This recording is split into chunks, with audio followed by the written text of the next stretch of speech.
গল্পের শুরুতেই দেখা যাবে দীপ ঝাঁপিকে বলছে, যাই হোক ঝাঁপি, এটা কিন্তু একদম ঠিক হলো না। কাসাইকে তুই ও বাড়ি থেকে কিভাবে নিয়ে এসেছিস? এরপর দেখা যাবে ঝাঁপি বলছে, তুমি যেটা জানো না সেটা নিয়ে কথা বলবেন। তুমি দাদা হয়েও তো কিছু করতে পারছো না। ওখানে কাসাইদি কি কি করেছে, কাসাইদির সাথে কি কি হয়েছে জানো? তখনই দেখা যাবে চুন্নি নিয়ে আসে অজয় আর বিতানকে, এসে সবটা খুলে বলে। এরপর দেখা যাবে ঝাঁপি তো অবাক হয়ে যায়, আর সাথে দীপও। এরপর ঝাঁপি বলছে, এখন এখন কি হবে? কাসাইদি কাসাইদি তো ওখানে গিয়ে কি করবে না করবে কিছুই বুঝতে পারছি না। এরপর দেখা যাবে অজয় বলছে, আসলে আমরা ভাবতে পারিনি যে কাসাই ওটা খেয়ে নেবে, তাও আবার একটু আধটু না, অনেকটুকু খেয়ে নিয়েছে। এরপর দেখা যাবে দীপ বলছে, তোদের দিয়ে না কিচ্ছু হবে না। এরপর বিতান আর অজয় যাবে, তখন দীপ বলছে, তোদেরকে আর যেতে হবে না, অনেক অকর্ম করেছিস, এখন বাড়িতে বসে থাক, আমরা যাচ্ছি, চল। ঝাঁপি আর চূর্ণি কথা বলে ওদেরকে নিয়ে যায়। ওইদিকে দেখা যাবে ঘরে আরো আবির ছড়িয়ে ছিটিয়ে দিচ্ছে মিঠি। এরপর নীলুর মা বাবা বলছে, ভালোভাবে সেটা, এই সবকিছু ওকে দিয়ে পরিষ্কার করাবো। আর ঠিক তখনই দেখা যাবে নীলু আর কাসাই চলে আসে। এরপর নীলুর মা বলছে, এই তো মহারানী এলো, এই যে ঘরদোর পরিষ্কার করো। এরপর কাসাই বলছে, কি আমাকে আমাকে দিয়ে এসব কাজ করাবে? দাঁড়াও, এবার তোমাদের মজা দেখাচ্ছি। কথা বলেই দেখা যাবে ওইদিকে দেখা যাবে দীপ ঝাঁপি আর চুন্নি আড়ালে থেকে জানালা দিয়ে সবটাই দেখতে থাকে। কাসাই বলছে, এতদিন এতদিন আমার উপর অনেক জুলুম করেছো, কিন্তু আজ থেকে আর না, আজ আমি মুক্ত খুলবো, সাথে তোমাদেরকে দিয়ে সব কাজ করাবো। কাসাইয়ের এমন কথা শুনে সবাই তো অবাক হয়ে যায়। এদিকে দেখা যাবে নীলুর মাকে বলছে, এই আপনি আর আপনার মেয়ে মিলে এই ঘরগুলো এভাবে নোংরা করেছিলেন? আমি তো যখন গিয়েছিলাম তখন তো এত আবির ছিল না, এখন আপনারা ফেলেছেন যাতে আমাকে দিয়ে পরিষ্কার করাতে পারেন। এরপর নীলু কাসাইকে আটকাতে যায়। এরপর নীলুকে বলছে, এই তুমি থামো তো, তুমি যেটা জানো না সেটা নিয়ে কথা বলবে না, অনেক অত্যাচার হয়েছে। ওইদিকে দেখা যাবে নীলুকে বলছে, এই দাদা কি খেয়ে এসেছে, ও নেশা করে এসেছে নাকি? এইদিকে দেখা যাবে এসব কিছু দেখে দীপ বলছে, ঝাঁপি দেখলি তো, এখন কাসাইয়ের কি হবে? ওরা তো ওকে অনেক অপমান করবে, অনেক কথা শোনাবে, কি করছে কি কাসাই? এদিকে ঝাঁপি উপরওয়ালাকে ডেকে বলছে, ঝাড়ালক্ষ্মী তুমি দেখো কাসাই দিকে যেন ওরা কিচ্ছুটি না বলে। এদিকে দেখা যাবে নীলুর দাদা নীলুকে বলছে, এই বউকে এক্ষুনি বাড়ি থেকে বের কর, ও নেশা ভান করে এসেছে। এইদিকে দেখা যাবে কাসাই মিঠিকে গিয়ে বলছে, এই আমাকে দিয়ে এগুলো পরিষ্কার করাবি তাই না? আমাকে দিয়ে পরিষ্কার করানোর জন্য আবিরগুলো ছড়িয়ে ছিটিয়ে ফেলেছিলিস, দাঁড়া তোদেরকে মজা দেখাচ্ছি। কথা বলে রান্নাঘরে চলে যায়। এদিকে নীলুর মা বলছে, ও রান্নাঘরে গেল কেন? এদিকে নীলু বলছে, এই কাসাই যে কি করছে কিছু বুঝতে পারছি না, এবার তো আমার বকা খাওয়া নিশ্চিত। এদিকে দেখা যাবে দীপ বলছে, আমি যাই কাসাইকে আটকাই। এরপর ঝাঁপি বলছে, না একদম যাবে না, ও তো কোনো ভুল কাজ করছে না, ও একদম ঠিক কাজ করছে। এরপর কাসাই এক কাপ গরম চা এনে মিঠির হাতটা চায়ের মধ্যে ঢুকিয়ে দেয়। এরপর বলছে, খুব মজা লাগছে তাই না? আমাকে এতদিন অনেক অত্যাচার করেছো, কিছুটি মুখ ফুটে বলিনি, তবে এবার আর মুখ বুজে থাকবো না। এই তো তাড়াতাড়ি আপনারা ঘরদোরগুলো পরিষ্কার পরিচ্ছন্ন করে রাখুন। ভেবেছিলেন এতদিন এই নরম বউটার উপর অনেক অত্যাচার করবেন, অনেক করেছেন এতদিন অত্যাচার, ভাবছিলেন যে আমি কিচ্ছুটি বলবো না আপনার ছেলের কাছে, আর এখন এখন তো আমি মুখটা খুলবো। এই কথা বলেই দেখা যাবে হাতে একটা ব্যাট নিয়ে এসে সবাইকে বলছে যে আপনারা তাড়াতাড়ি ঘরদোর পরিষ্কার করুন। নীলু আটকাতে এলে নীলুকে বলছে, তোমাকে কিন্তু এখন মার দেবো। কথা বলেই দেখা যাবে নীলুর দাদার কাছে গিয়ে বলছে, দাদা আপনি কি যেন বলছিলেন? কচি খুকি দোল খেলবে? যান আপনি এবার কচি বাবুর মতো সব কাজগুলো সেরে নিয়ে। এই কথা বলতে দেখা যাবে নীলুর দাদাও ভয় পেয়ে কাজগুলো করতে থাকে। ওইদিকে দীপ যেতে যাবে, ঝাঁপি আটকে দেয় দীপকে, আর কিছুতেই যেতে দেয় না। এদিকে দেখা যাবে সোফায় শুয়ে পড়েছে কাসাই। এরপর নীলুর বাবাকে দেখতে পায়। এরপর নীলুর বাবাকে বলছে, আপনি যেন কি বলছিলেন, আর আপনি আমার দিকে এভাবে ঢ্যাপ ঢ্যাপ করে তাকিয়ে আছেন কেন? লজ্জা নেই? বৌমার দিকে এভাবে তাকিয়ে আছেন? আপনি যেন কি বলেছিলেন? ঘুমটা দিতে?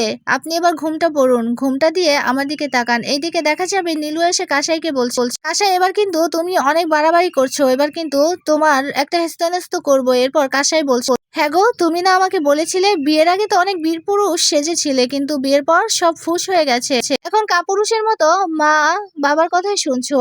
তোমার মা এটা করে ওটা করে তুমি তো খুব ভালো করেই জানো, কিন্তু আমার কথার কোনো পাত্তাই দাও না। তোমাকে বললে বলো যে মানিয়ে নাও, ওরা আমাদের বিয়েটা মেনে নিয়েছে। আরে মানিয়ে তো নেব, কিন্তু এদের সাথে মানুষ থাকে না মানিয়ে। এতদিন এত অত্যাচার করেছে, মুখ বুঝে সহ্য করেছি, তুমি কিচ্ছুটি বলনি, তবে আজকে আমি আর চুপ করে থাকবো না। এই তাড়াতাড়ি আপনি ঘুমটা পড়ুন। এই কথা বলতেই নীলুর বাবা ঘুমটা পড়ে, আর সবাই ঘরদোর পরিষ্কার করতে থাকে। এদিক ঝাঁপি বলছে, একদম ঠিক কাজ করছে, একদম ঠিক কাজ। এরপর চুন্নি বলছে, হ্যাঁ দিদি ভাই এতদিন একটা ঠিক কাজ করেছে, ভালোই হয়েছে। ওইদিকে দেখা যাবে কাসাই বলছে, আমার না শরীরটা খুব খারাপ লাগছে, আমি একটু ঘুমোবো।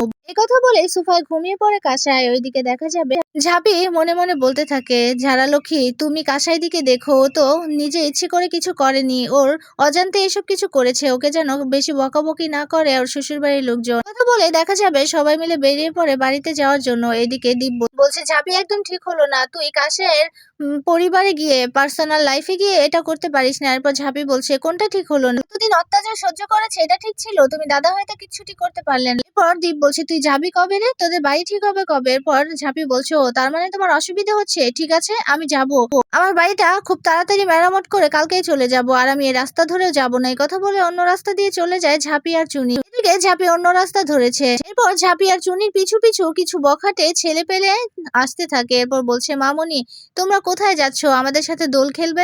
চলো আমাদের সাথে একটু দোল খেলো। এদিকে চুনি বলছে, ঝাঁপি একদম এদের কথায় দাঁড়াবি না। এরপর ঝাঁপি বলছে, হ্যাঁ চুনি, এসব কথা কানে নিতে নেই, চল। এরপর দেখা যাবে ছেলেগুলো অনেক উত্ত্যক্ত করতে থাকলে ঝাঁপি আর চুপ হয়ে থাকতে পারে না, দাঁড়িয়ে পড়ে। এরপর ছেলেগুলো বলছে, ও মামুনিরা আমাদের সাথে দোল খেলবে, চল মামুনিদের সাথে একটু দোল খেলি, আগে তোমাকে দিয়েই শুরু করি। এই কথা বলে চুনির কাছে যাবে, ঠিক তখনই ঝাঁপি কষিয়ে সেই ছেলেটাকে একটা চড় মারে। এরপর ছেলেটা তো অনেক রেগে যায়। ঝাঁপি বলছে, এভাবে অসভ্যতম করা, মেয়ে দেখলে রাস্তাঘাটে অসভ্যতম করিস, এখনই তোদেরকে আমি উচিত শিক্ষা দেবো। এই কথা বলতে ছেলেগুলো রেগে যায়। এরপর ঝাঁপি বলছে, তোদের মুখ আমি ভেঙে দেবো। এরপর ছেলেগুলো বলছে, কে কার মুখ ভাঙে এখন দেখবি, আমাদের গায়ে হাত তোলা তো দেখবি, এবার তোর কি হাল করি। এই কথা বলে সবগুলো ছেলে ঝাঁপি আর চুনির চারপাশ থেকে ঘিরে ধরতে থাকে। এরপর ঝাঁপির গায়ে হাত দিতে যাবে, তখনই সেখানে রেশব চলে আসে। রেশব এসে সেই ছেলেগুলোকে মারতে থাকে। এরপর দেখা যাবে ছেলেগুলোকে মারতে থাকে, ঠিক তখনই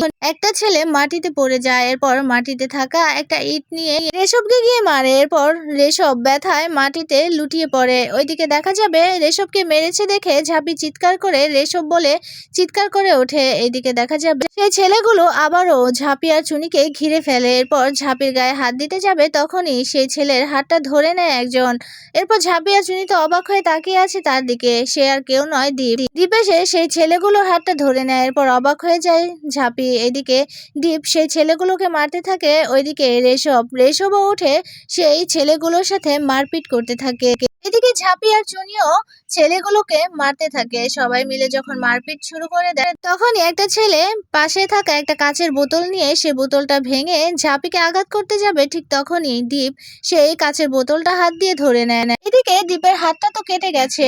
এদিকে ঝাঁপি অবাক হয়ে তাকিয়ে আছে দীপের দিকে। এদিকে দীপ কিছুতেই থামছে না, সেই ছেলেগুলোর সাথে মারপিট করতে থাকে ঝাঁপি আর চুনিকে বাঁচানোর জন্য। এরপর সেই ছেলেগুলো মার খেতে খেতে সেখান থেকে পালিয়ে যায়। এরপর ঝাঁপি দৌড়ে চলে যায় দীপের কাছে। এরপর দীপকে বলছে, কি তোমার হাত তো অনেকটুকু কেটে গেছে, দেখি দাও আমার কাছে। এরপর দীপ বলছে, তার আর কোনো দরকার নেই। এরপর ঝাঁপি বলছে, তোমার হাত কেটে রক্ত বেরোচ্ছে, দাও আমি ঠিক করে দিচ্ছি। এরপর দীপ বলছে, তার আর কোনো দরকার নেই, তুই অধিকার হারিয়েছিস, সব অধিকার হারিয়েছিস ঝাঁপি। এরপর ঝাঁপি বলছে, আমারও তো কিছু দায় আছে নাকি? তুমি আমার জন্য সব সময় এভাবে কষ্ট পাবে, আমার জন্য সব সময় তোমার শরীর থেকে রক্ত ঝরবে, আমার জন্য বিপদে পড়বে, এটা তো হতে পারে না, তাই না? আমাকে একটু সুযোগ দাও তোমার সেবা করার। এই কথা বলতেই দীপ বলছে, সেই অধিকার তোর নেই ঝাঁপি। এরপর ঝাঁপি বলছে, আছে, সব অধিকার আছে। এরপর দেখা যাবে হাত ধরে নেয় ঝাঁপি। এরপর হাতটা সরাতে গিয়ে ঝাঁপির গালে দীপের থেকে রক্ত লেগে যায়। এরপর দেখা যাবে অবাক হয়ে যায় ঝাঁপি, অবাক হয়ে তাকিয়ে আছে দীপের দিকে। এইদিকে এসব কিছু বলতে যাবে, তখন এসব কিছু দেখে আর কিছু বলতে পারে না। এরপর হেসে সেখান থেকে রেশব চলে যায়। এদিকে ঝাঁপি অবাক হয়ে তাকিয়ে আছে দীপের দিকে। এইদিকে চুন্নি এসে হাসতে হাসতে বলছে, কি দাদা ভাই, তুই না বলেছিলিস রং খেলবি না, ঝাঁপিকে রং মাখাবি না, এখন তো তোদের রং খেলা হয়ে গেল, দেখলি তো ঝাড়ালক্ষ্মী আছে। কথা বলে হাসতে থাকে চুনি। এরপর দীপ আর কিছুই বলতে পারে না, সেখান থেকে চলে যায়। এদিকে দীপ চলে যায়, এদিকে অবাক হয়ে যায় চুনি। এরপর ঝাঁপিকে বলছে, চল ঝাঁপি বাড়িতে যায়। কথা বলে চলে যায় দুজনে। ওইদিকে কাসাই ঘুমিয়েছিল, কাসাইয়ের হুঁশ ফিরতেই ওইদিকে নীলু দাঁড়িয়ে আসছে কাসাইয়ের জন্য। এরপর কাসাই ঘুম ঘুম চোখে উঠে বলছে, কি তুমি দাঁড়িয়ে আছো কেন? এরপর নীলু বলছে, কি করেছো তুমি কাসাই? জানো বাড়িতে এখন কি অবস্থা, এখন আমি বাইরে যাব কি করে, আর তোমার কি হাল হয়েছে তুমি দেখেছো? তুমি কি করেছো বলো তো, এগুলো কেন করলে? এরপর কাসাই বলছে, শোনো, একদম মজা করবে না, ইয়ার্কি করবে না। আমি কি করেছি? আমি তো ঘুমিয়েছিলাম। এরপর নীলু বলছে ইয়ার্কি করছি, এই দেখো ভিডিওটা দেখো। এই কথা বলেই নীলু ভিডিওটা দেখাতে থাকে কাসাইকে। সেই ভিডিওতে স্পষ্ট দেখা যাচ্ছে কাসাই তার বাড়ির লোকজনদের সাথে কি করেছে। সবাইকে নাস্তানাবুদ করে ছেড়েছে কাসাই। এটা দেখেই তো কাসাই ভীষণ অবাক হয়ে যায়। এরপর বলছে কি আমি কি করেছি, এগুলো কখন করলাম? আমার তো কিচ্ছু মনে আসছে না, আমার মাথাটা কেমন ঝিমঝিম করছে। এরপর নীলু বলছে কাসাই তুমি এগুলো করেছো, কি খেয়েছিলে বলো? তুমি ও বাড়ি থেকে কি খেয়ে এসেছিলে? নেশাভান করেছিলে? এরপর কাসাই মনে পড়ে ও তো লাচ্ছি খেয়েছিল, সেটার ভিতরে হয়তো নেশা কিছু মিশিয়ে দিয়েছে বিতানার অজয়। সে কথা ভাবতেই দেখা যাবে কাসাই বলছে কি আমি কি করেছি। এ কথা বলতেই নীলু বলছে কি হয়েছে বলো। এরপর বলছে ওটার মধ্যে যে ওরা নেশা জাতীয় জিনিস মিশিয়েছিল আমি সত্যি জানতাম না, আর আমি এগুলো খেয়ে কি করেছি বাড়ির লোকজনদের সাথে। এখন আমার কি হবে? এই কথা বলে আফসোস করতে থাকে কাসাই। ওইদিকে দেখা যাবে দীপের হাতে ব্যান্ডেজ করে দিচ্ছে দীপের মা। আর ঠিক তখনই সেখানে চুনি আসে। চুনি বিতানার অজয়কে বলছে তোরা কি করেছিস বলতো? এখন দিদিভাইকে ওই বাড়ির লোকজন কি বলবে? এইদিকে দেখা যাবে দীপের মা বলছে ওই মেয়েটা অলক্ষী, ওই মেয়েটা এই বাড়িতে থাকলে কোনো না কোনো একটা অঘটন ঘটে। এই কথাই বলছে ঝাঁপির নামে। এদিকে দেখা যাবে ইনকা এসে বলছে দীপ আমি করে দিচ্ছি।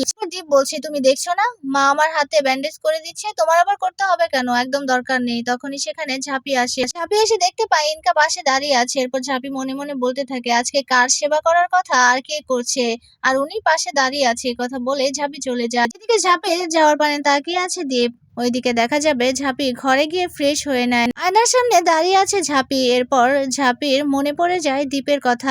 মারামারির সময় দীপের হাতটা যখন কেটে যায় তখন সে হাতই গালে ছুঁয়ে দেয় ঝাঁপি। অনিচ্ছাকৃত সত্ত্বেও ঝাঁপির গালে রং ছুঁয়ে যায়। সেটাই ভাবতে থাকে ঝাঁপি। এরপর ঝাঁপির আবার মনে পড়ে যায় ইনকার কথা। দীপ ইনকাকে রং মাখিয়ে দিয়েছে, ঝাঁপিকে রং মাখিয়ে না দিয়ে ইনকাকে দিয়েছে। সে কথা ভেবে কষ্ট পেতে থাকে ঝাঁপি। এরপর ঝাঁপি বসে বসে ভাবতে থাকে না না আমি এসব কেন ভাবছি, আমাকে কষ্ট পেলে চলবে না। আমি হাজার কষ্ট পেলেও আর কোনোদিনও প্রকাশ করব না। আমি কোনোদিনও তোমার সামনে গিয়ে বলবো না ভালোবাসি, আর কোনোদিনও দুঃখ প্রকাশ করব না। আমি নিজেকে অনেকটাই পাল্টে ফেলবো।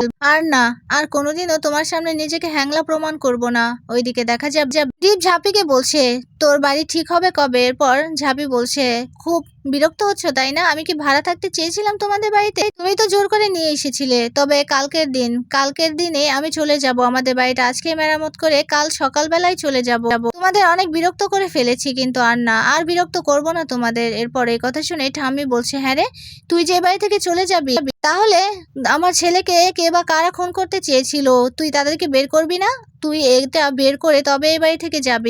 কে বা কারা আমার ছেলেকে মারতে চেয়েছিল তাকে বের করে দিয়ে তবে যাওয়ার হলে যাবি, তার আগে এক পাও নড়বি না। তখনই সেখানে চলে আসে রূপনারায়ণ, সবটাই শুনে নেয়। এদিকে দেখা যাবে ঝাঁপি বলছে হ্যাঁ ঠাম্মি আমি তোমাকে কথা দিচ্ছি কাল সকাল 8টার মধ্যে আমি আসল অপরাধীকে খুঁজে বের করব, তোমাদের সবার সামনে তাকে ধরিয়ে দেব। এই কথা শুনেই তো ভয় পেয়ে যায় রূপনারায়ণ।